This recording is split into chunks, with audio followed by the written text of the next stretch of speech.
I'm Amber Davies and welcome to Call to Stage. This is the space where musical theatre takes centre stage. From unforgettable backstage stories with incredible special guests to insights from my life and my theatre journey. We're leaving it all on the mic every single week, so let's jump in. Hi guys, welcome back to Call to Stage with me, Amber Edition. Christmas special. Merry Christmas everyone and a Happy New Year. I have an extra special guest on the show as it's Christmas. It's the fabulous Alfie Boe. Oh, bless you. Thank you. I would have come dressed as an elf if I'd known it was a Christmas special, you know. I know. P.S. We're filming this at the beginning of November. That's why there's no tinsel, no tree. Right, okay. We should have got some Alfiers or something. I've just realised that Alfie's from up north. What do you think of the accent? It's very good. It's very good. Yeah, I'm impressed. Are you? It's good, yes. Now, I ask all of my guests this. Right. Pick any role you've ever played. I'm going to pick one for you, Jean Valjean. Right, okay. Sorry, took that away straight away. Have you got a specific pre-show ritual for that role? No. Okay. That's the answer. Yeah, Okay. There you go. Next question. No, I'm joking. Because I'm doing it on the on tour in arenas right now, the world tour, and with Michael. So me and Michael have a pre-show ritual, our own personal one, where we do this sort of hand clap and, you know, bullying each other on, you know. So we do this routine hand clap. And it's ridiculous. I can't do it without him being here. It's bizarre. It's weird. And then the cast also do like a little, I want to say like a little prayer circle where we all get together and we all sort of put our arms around each other and sort of like say what we want from this performance and what we're going to do in it and how we're going to take care of each other in it. And it's really beautiful.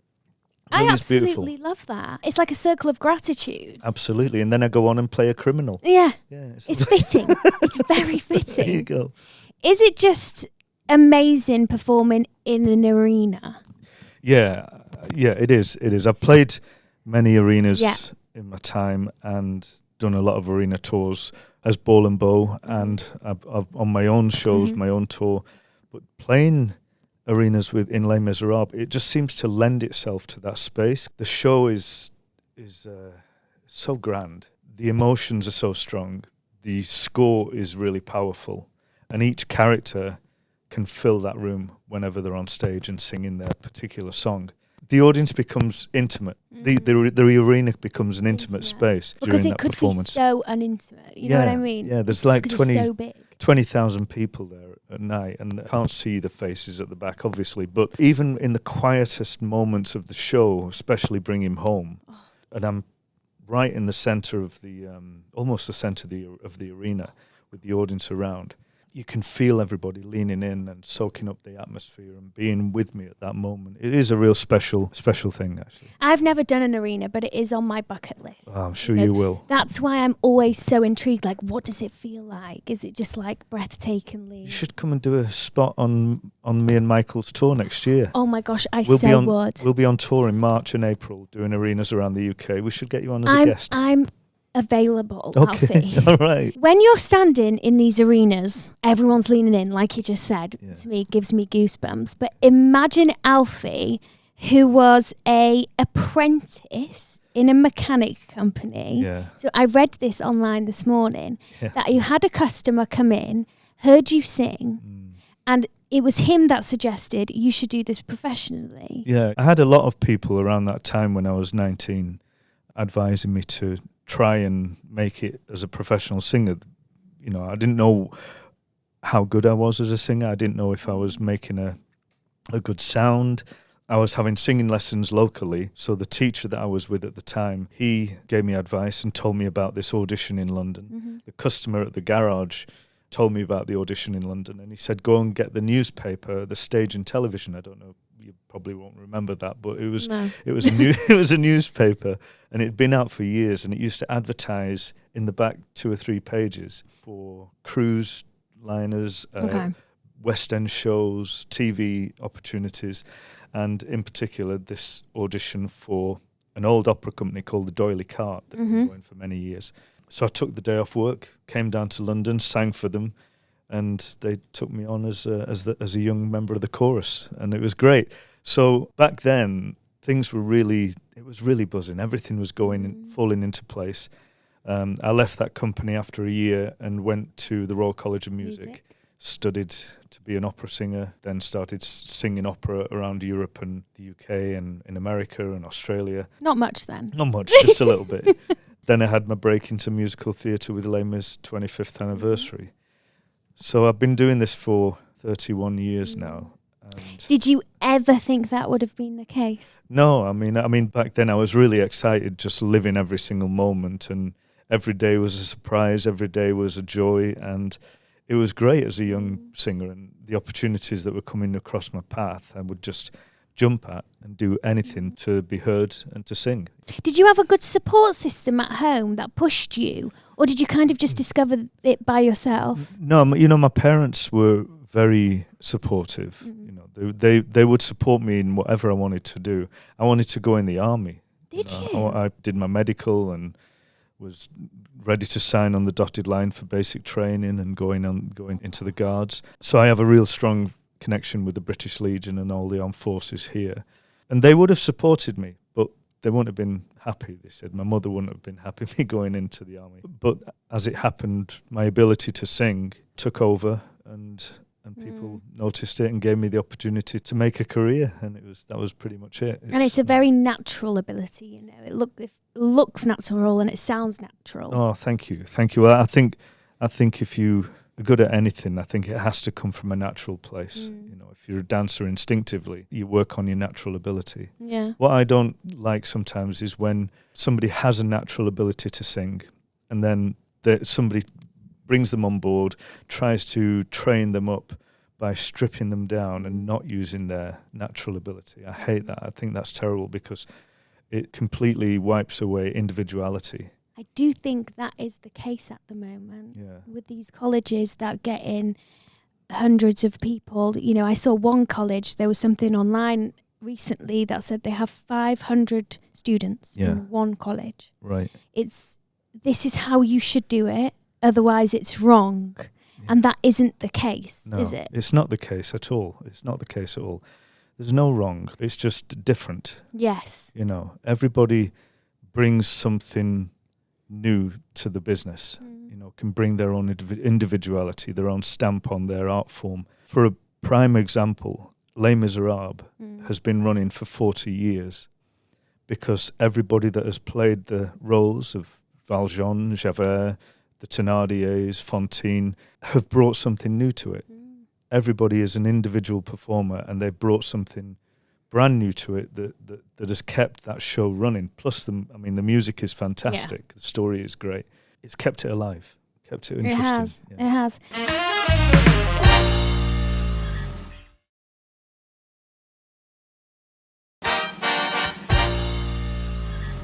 You've had years and years and years of experience. Do you still get nervous? Absolutely. You do? Absolutely. Every single show. Every single interview. Really? Today, I'm sat here and I'm focused on our conversation and what it's going to be like, and I don't want to let you down. I don't want to let myself down or your podcasting listeners. So it's important that I understand your process and this little world that you have here, this beautiful world, and do the best I possibly can. So I do get nervous. You do? Yeah. In a performance manner, does it manifest in different ways? Does it affect your breathing, your voice? No, I think if it does affect anything physically like that, your breathing or your voice, then you have to reassess, slow down, take a break, and reassess your performance process. Okay. Your mind is an amazing machine. It really is an amazing thing, and you can tell yourself that the nerves that you have are good nerves because all you want to do is to please people in the audience. You just want to do a good job and you want to please people in the audience without putting any pressure on yourself. If you have that in your mind that you're going to do a good job and everybody's going to go home happy, if you're not on your top form and it's not the best performance of your life, you've done your best. You've done what you can for that particular moment. So channeling your nerves into adrenaline, into excitement, into pride, faith, joy for what you're doing. That's what I try to do.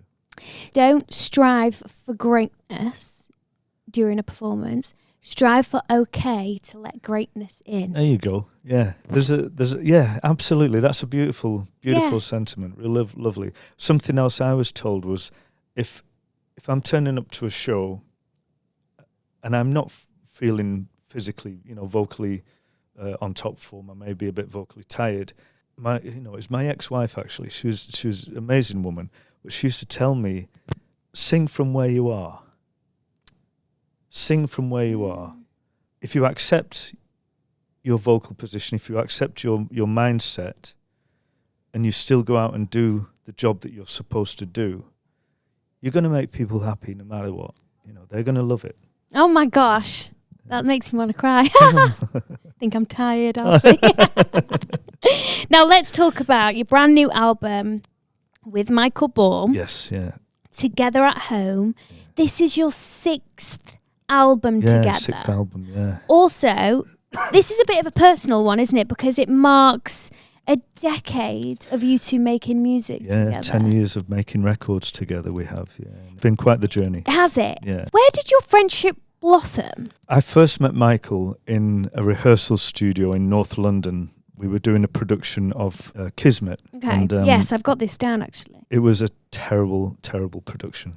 It was awful, ridiculous show. At least you own it. I know, exactly.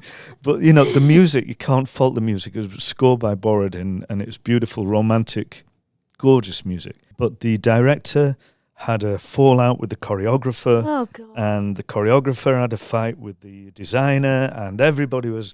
On the wrong page. Yeah, pretty much. And the director left the show before he'd even finished directing the second half. Oh, no. So we thought, hang on, it's either take the bull by the horns and pull it together, and me and Michael teamed up, did the rest of the show, directed the rest of the show, and we got through it, and it was like, I think it was like 9 weeks or 5 weeks of sheer hell, So but it was a terrible show. Technically, you're a singer/director. I think we need to update that then, don't thank we? you. That'd be nice. Yeah.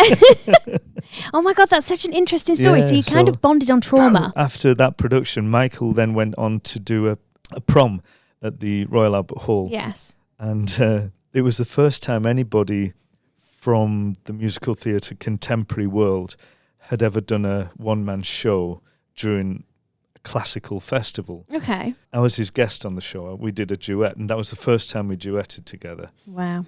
And as I was driving home, I put on the radio, and I was listening to the rest of his concert.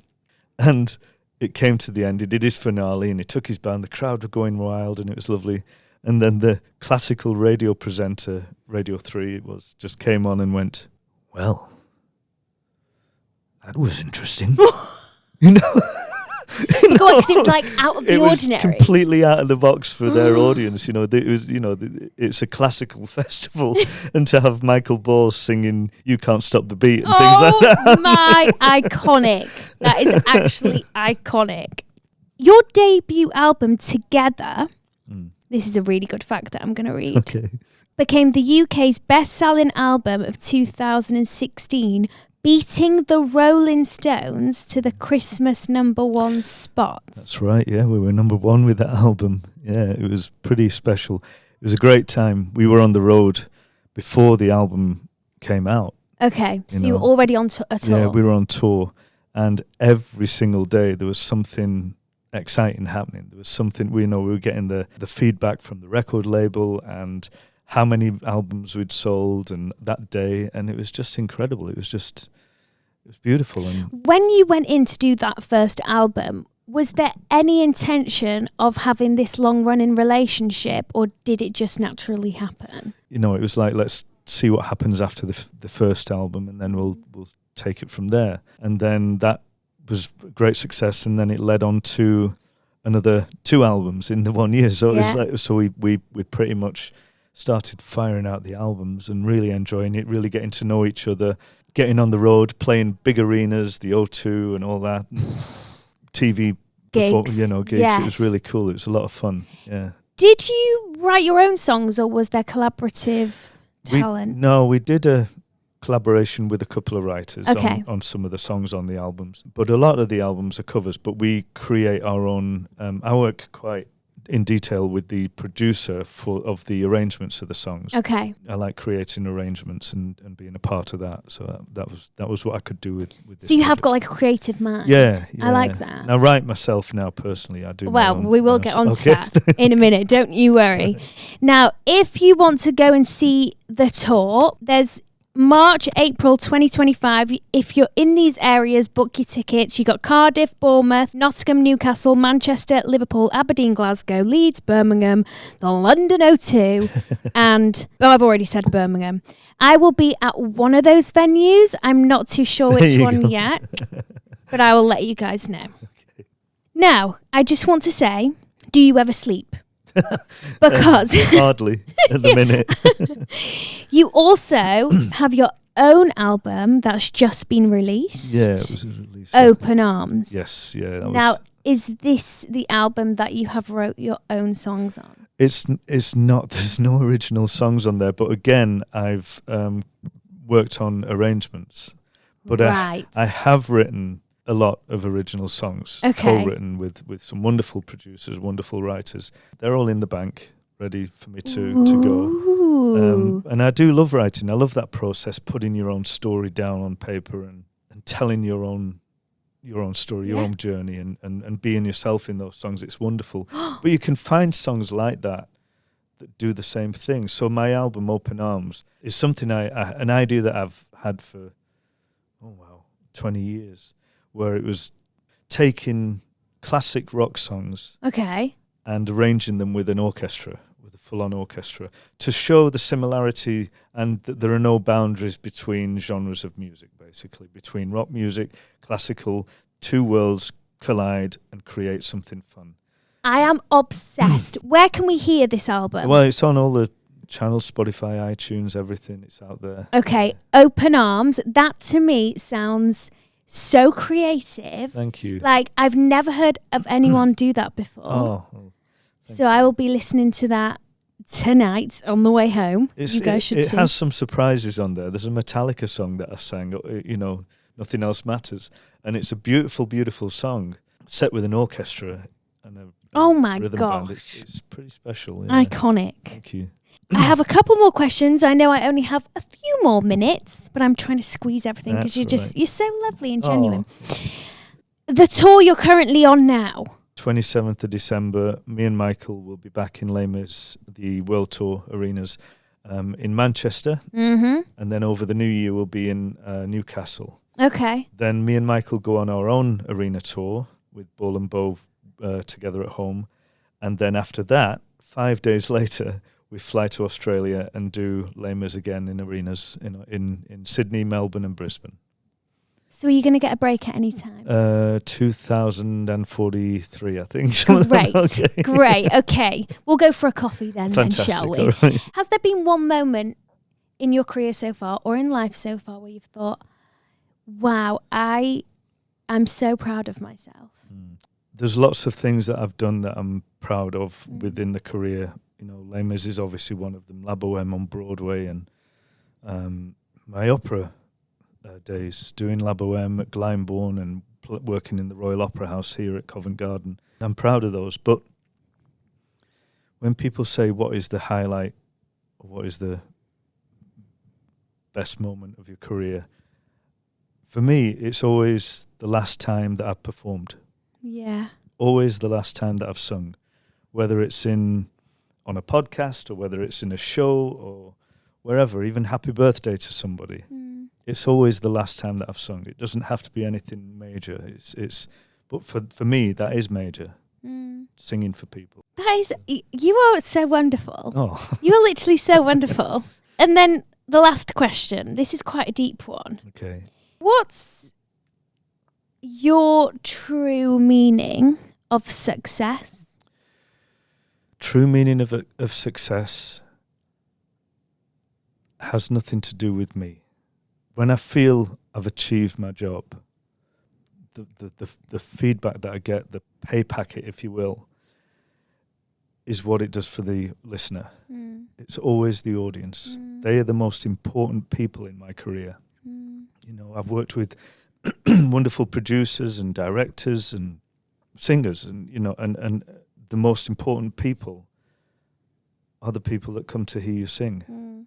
So when I see their reaction and hear their reaction and get messages from them about how I've touched their hearts, or it's reminded them of a time in their life, or of a loved one that they've lost, the birth of a baby, the death of a parent, whatever it is, that's the biggest thing that makes me feel like I'm doing something good. Oh my God. You're just the best. You're the best ever.